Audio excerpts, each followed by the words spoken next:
Ibinida ang mga ipinagmamalaking produkto ng San Ildefonso Ilocos Sur sa Kuliglig Float Parade. Silipin sa report ni Ivy Hernando.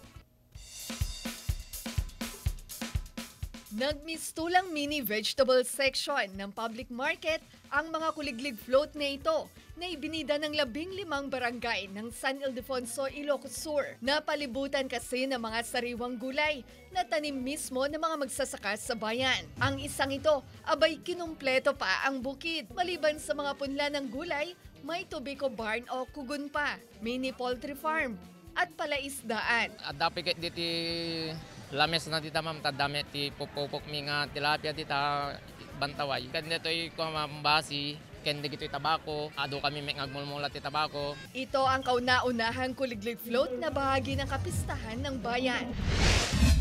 Samantala, ang sektor ng Sangguniang Kabataan ang nanguna sa pag-arangkada ng Longganisa Festival ng Vigan City.